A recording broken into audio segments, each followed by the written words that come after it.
যাকাত কাদের উপরে ফরজ হয়? খুব লক্ষ্য করেছেন, যাকাত প্রত্যেক আকেল বালেগ, আকেল মানে প্রাপ্তবয়স্ক, মানে যারা না বালেগ হয়নি, এদের যদি সম্পদ থাকে ওদের সম্পদে যাকাত নাই। প্রাপ্তবয়স্ক হতে হয়। আর আকল থাকা লাগে, মানে পাগল, ওই পাগলের সম্পদে যাকাত নেই। মুসলমান এবং সাহেবে নিসাব, এবং কি হতে হবে? সাহেবে নিসাব, নিসাবের মালিক। নিসাব কি? নিসাব হলো আপনি 7.5 ভরি স্বর্ণ, কত ভরি স্বর্ণ, অথবা 52.5 তোলা রূপা, এই দুইটা। অথবা যদি এরকম না হয় তাহলে আপনি 52.5 তোলা রূপা যে বাজার মূল্য আছে, কি মূল্য, যে বর্তমান বাজারে যে মূল্য আছে 52.5 তোলা রূপার দাম কত? আপনার 7.5 ভরি সোনা নাই, 3 ভরি সোনা আছে, 1 ভরি রূপা আছে, নগদ 200-500 টাকা আছে, তখন 7.5 ভরি লাগবে না, 52.5 তোলাও রাখবে না। তখন দেখতে হবে 52.5 তোলা রূপার বাজার মূল্যটা। আমাদের যশোর ইমাম পরিষদ এটা ধার্য করছে, বাজার যাচাই করে এটা সর্বনিম্ন হলো 2,14,000 টাকা। কয় টাকা? এখন রূপার দাম অনেক বেশি। ভালো মানে রূপা, রূপা, স্বর্ণ না, রূপা। আপনি যদি কিনেন 6,000 টাকা ভরি, আর যদি একেবারে নর্মাল কেনেন তাও 4,000 টাকা ভরি। তারপরে 4,000 টাকার হিসাব করছি, তাতেও হচ্ছে 2,14,000 টাকা। তাই 2,14,000 টাকার আপনি মালিক, বা এর থেকে বেশি সম্পদের মালিক, তখন আপনাকে যাকাত দিতে হবে। যাকাত আসে কিসে কিসে? মোট 5 শ্রেণীর সম্পদ যাকাত। মোট 5 শ্রেণীর সম্পদ। এর মধ্যে একটা তো হলো পশু। আমাদের সাধারণত পশু হয় না। 40টা ছাগল থাকলে একটা ছাগল দিতে হয়, 30টা গরু থাকলে একটা গরু দিতে হয়, 5টা উট থাকলে একটা উট দিতে হয়। 40টা ছাগল আছে কারো দরকার না, ওই গ্রামে থাকলে থাকে। এইটা বাদ দিলাম। 7.5 ভরি সোনা, এইটা যদি আপনার থাকে আপনাকে যাকাত দিতে হবে। এখন যাকাত সোনা যদি কেটে দেয় তো 40 টাকা এক করে দেবে, কেটে কি করতে হবে? তাহলে আপনার মূল্য দেন।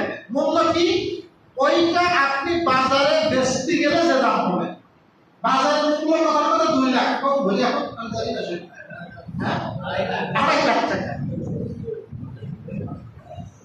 কত হলো 2.5 লাখ টাকা? আমি সঠিক 2.5 লাখ টাকা যদি সোনার দাম হয়, আপনি যদি আপনার কাছে যে সোনা আছে বেচতে গেলে তো 2.5 লাখ টাকা দেবে না, হয়তো 25% কর্তন করবে।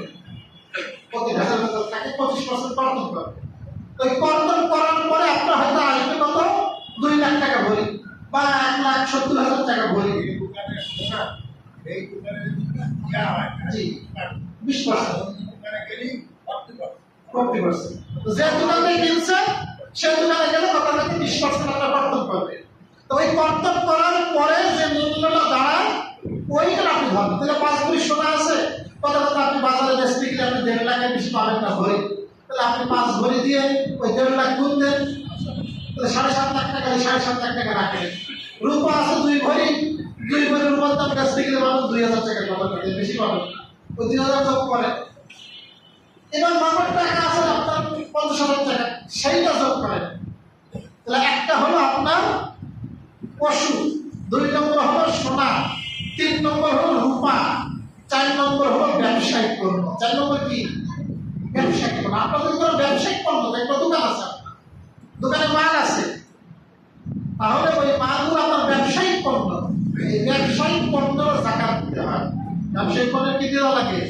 একদম মোটরসাইকেলের শোরুম আছে, কৃষি শোরুম, মোটরসাইকেল বিক্রি করে, তাহলে ওই মোটরসাইকেলের মূল্য ধরে তো যাকাত দিতে হয়। বুঝতে পারছেন? ব্যবসায়িক পণ্য। আর 5 নম্বর হলো আপনার যদি জমিনের ওষুধ, জমিনের ব্যাপারে, জমি যদি উষ্ণ জমি হয় তাহলে ওই জমিটা যদি ফসল আপনার আকাশের পানি দ্বারা, বৃষ্টির দ্বারা হয়, তখন ওই জমিতে যে উৎপাদিত ফসল হবে 10 ভাগের 1 ভাগ এটা সদকা করতে হয়। এটা হলো অবশ্যই 5 ভাগের 1 ভাগ। আর যদি আপনি পানি সিঞ্চন করেন, মানে নিজে আপনি মেশিন দিয়ে পানি বের করছে, তাহলে 20 ভাগের 1 ভাগ এটা সবটা করতে, ওটা কোনো বছরে একবার না। যাকাত তো বছরে একবার, আর বছর হলো যেই কয়বার ফসল হবে সেই কয়বার। ধান যদি 2 বারে দেওয়া লাগে, আম তো 2 বার হবে না, একবার হবে, তাহলে আপনি একবার দেবেন। এটা হলো জমিনের ওসরের মশলা। তো ওসর এখন বাংলাদেশের জমি ওসর কি ওসর এটা দেওয়া লাগবে কিনা এই ব্যাপারে মতভেদ আছে। কেউ বলছেন এটা ওসর দিতে হবে। এই পথটা হলো আপনার সতর্কতা এবং তাকওয়া। আর কেউ বলেছেন যে না, বাংলাদেশের জন্য ওসরই জমি না, এটা খারাজি জমি, এটা দেওয়া লাগবে না। এটা মতভেদ আছে, দেওয়া ভালো। তো এই 5 শ্রেণীর সম্পদে আপনার যাকাত দিতে হবে। যাকাত দেওয়ার জন্য আদায় হওয়ার জন্য কিছু শর্ত আছে। এক নম্বর শর্ত হলো, যখন আপনি যাকাত দিবেন ওই সময় আপনার নিয়ত করা লাগবে। নিয়ত আপনি মুখে না করে যাকাতের নিয়তে দিতে হবে। একজন মানুষের কাছে আপনি টাকা পাইতেন 1 লাখ টাকা, সে আপনার ঘোরায় দেয় না। আপনি মনে করলেন তাহলে ঠিক আছে, আপনি ওকে যাকাত দিয়ে দিলাম, যাকাত আদায় হবে না।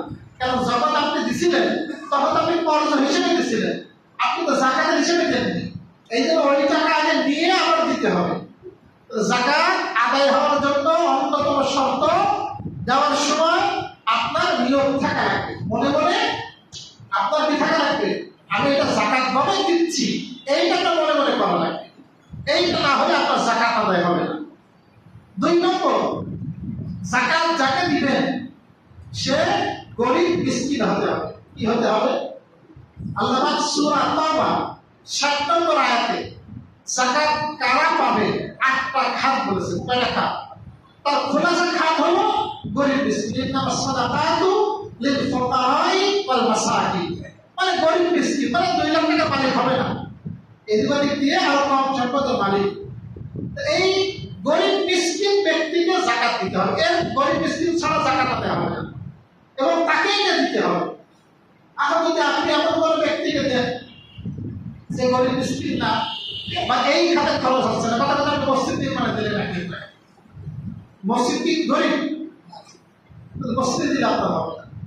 মাদ্রাসায় দিলেন বিল্ডিং নির্মাণের জন্য, মাদ্রাসায় দিলেন বিল্ডিং নির্মাণের জন্য, বা বুখারী শরীফ কিনে দিলেন, যে মাদ্রাসার কুতুবখানা আপনি দেন, যে বুখারী শরীফ কিনে দিলেন, 5টা কোরআন শরীফ দিলেন, যে হুজুর এটা আপনি মাদ্রাসায় দিলাম, মনে করলেন আপনি যাকাত দিচ্ছি, এটা হবে না। হ্যাঁ হবে, যদি ওইটা কোনো আপনি নির্দিষ্ট ছাত্রকে দেন। মাদ্রাসায় দিলে ওটা ছাত্রকে দিয়ে দেয় না, ওটা মাদ্রাসার গ্রন্থাগারে রেখে দেয়, যারা আসবে তারাই পড়বে, ওটা অন্য করে দিয়ে দেয় না। মাদ্রাসায় আপনারা কোরআন শরীফ দেন, 100-200 কোরআন শরীফ হয়ে যায় মাদ্রাসায়। ওই কোরআন শরীফগুলো কিন্তু সাধারণত ছাত্রদেরকে মালিক বানায় দেয় খুব কম, যদি কেউ আসে তখন। সাধারণত এগুলো গ্রন্থাগারে রাখা হয়। তো গ্রন্থাগারে রাখলে তো আপনি কোনো নির্দিষ্ট ব্যক্তিকে দেবেন না, তাহলে হবে না। আপনি গোরস্থান দিলেন গোরস্থান নির্মাণের জন্য, বা কোনো ব্যক্তি মারা গেছে তার দাফন কাফনের জন্য, মৃত ব্যক্তি, ওকে জীবিত মৃত, তাহলে এটা আপনার যাকাত আদায় হবে না। আপনি কোনো রাজনৈতিক দলকে দিলেন বা কোনো সংগঠনকে দিলেন যারা এই যাকাত রাজনীতির কাজে খরচ করে, সংগঠনের কাজে খরচ করে, তাহলে আপনার যাকাত আদায় হবে। আপনি দিলেন মনে করেন ইফতার মাহফিল করলেন, একটা বিশাল ইফতার মাহফিল, সেখানে দিয়ে দিলেন 10,000 টাকা যাকাত থেকে। ইফতার মাহফিলে তো ধনী মানুষের ইফতার খাবে, গরিব মানুষের ইফতার খাবে। দাওয়াত দিতেছেন আম ভাবে যে সবাই আপনাদের দাওয়াত, ধনী মানুষ হয়েছে গরিব মানুষ হয়েছে, তাহলে ধনী মানুষ যখন খাইতে দিলে হবে।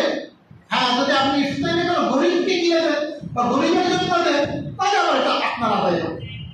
কিন্তু আম ভাবে মসজিদে বা কোনো ইফতার পার্টিতে যেখানে সবাইকে দাওয়াত করা হয়েছে, সেখানে যাকাত থেকে দিতে হবে না।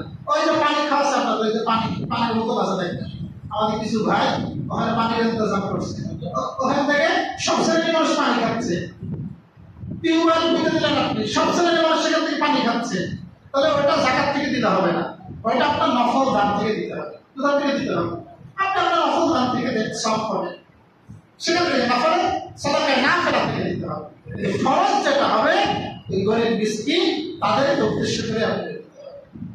কোন অমুসলিমকে দিলেন, অমুসলিমকে আপনি দিতে পারবেন আপনার নফল দান, সেটা আপনি দেন, কিন্তু যাকাত এটা অমুসলিমকে দিলে হবে না।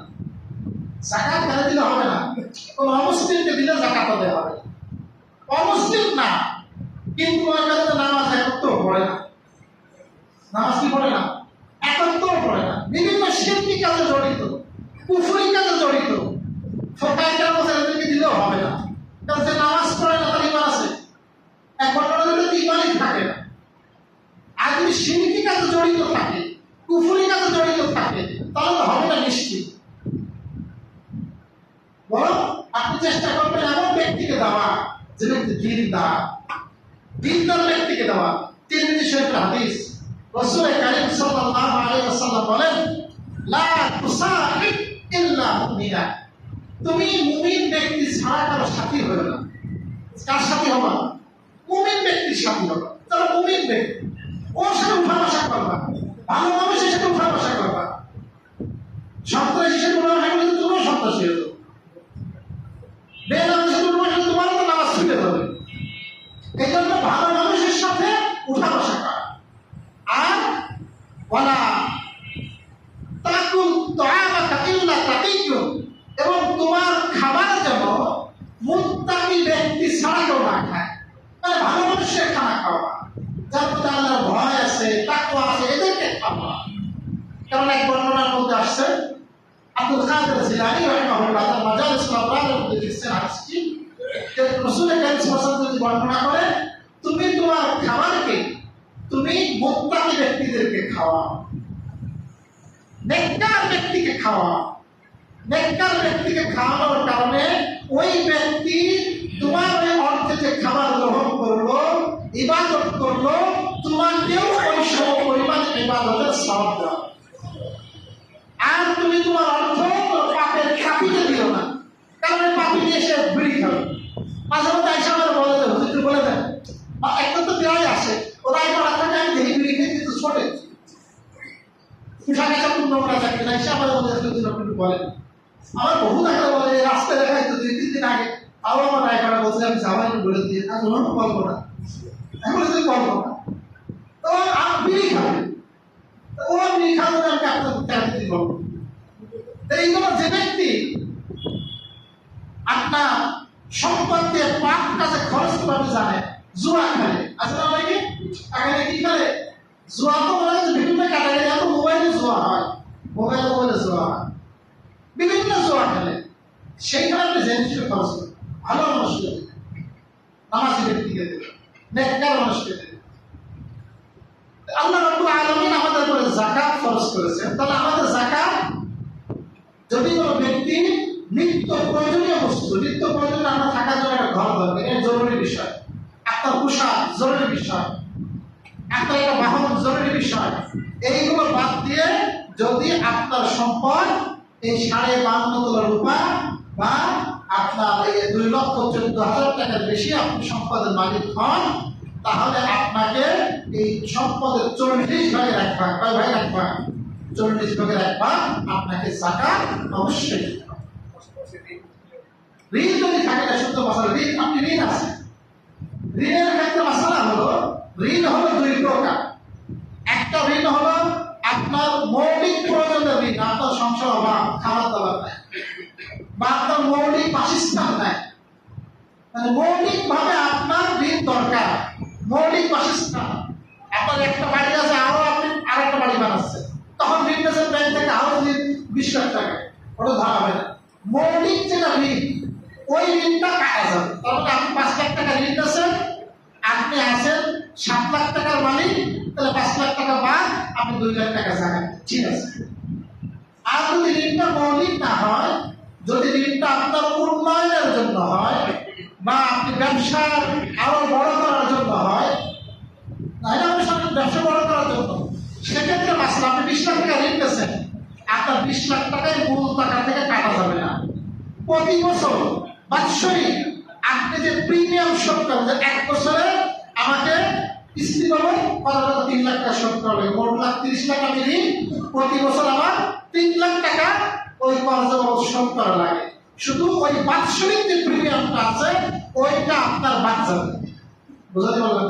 মোট টাকা বাদ যাবে না, ওই বাৎসরিক যেটা আপনাকে পরিশোধ করাই লাগে ওইটা বাদ দিয়ে বাকি টাকা আপনাকে যাকাত দিতে হবে। বুঝতে পারছেন কথাটা? জি বলেন। জি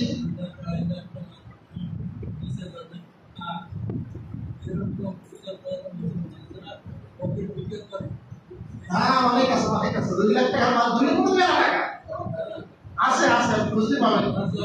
হ্যাঁ অনেকে না অনেকে দুনিয়া আছে। আমরা কাছে দেখে জি এমন একটা অধিকারী নাই যে সে 2 লাখ টাকা 5 হাজার 5 হাজার ষাট কিছু উপকার করবেন 4 লাখ টাকা যদি বলতে পারেন এটা 2 লাখ টাকা আপনি কিছু করতেছেন যাতে আমাকে দেন।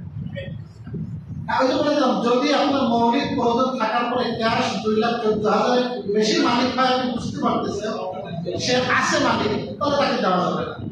তো যাকাত দেওয়ার সময় নিয়ত করতে হবে, গরিব মিসকিনকে দিতে হবে, মুসলমানকে দিতে হবে।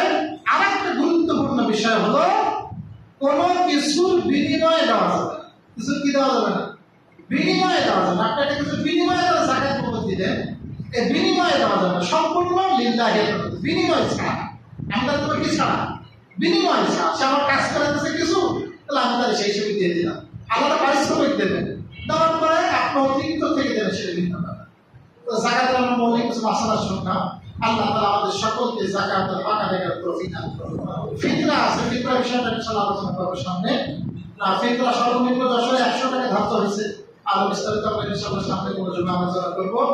আর একটা বিষয় আছে ইতিকাফের মাসালা। ইতিকাফ আমাদের 20 রোজার মধ্যে ইতিকাফ আসতে হয়, এবং ঈদের চাঁদ উঠলে ইতিকাফ ভাঙতে হয়। ইতিকাফ হলো সুন্নাতে মুআক্কাদা কিফায়া। প্রত্যেক মহল্লার মসজিদে অবশ্যই কাউকে না কাউকে বসতেই হবে। এই জন্য আমরা যারা পারি অনেক ফজিলাতে অনেক হাদিস আসছে বিষয়ে। আল্লাহ তাআলা আমাদেরকে এর বসার তৌফিক দান করুন। আমিন ওয়া আখিরু দাওয়ানা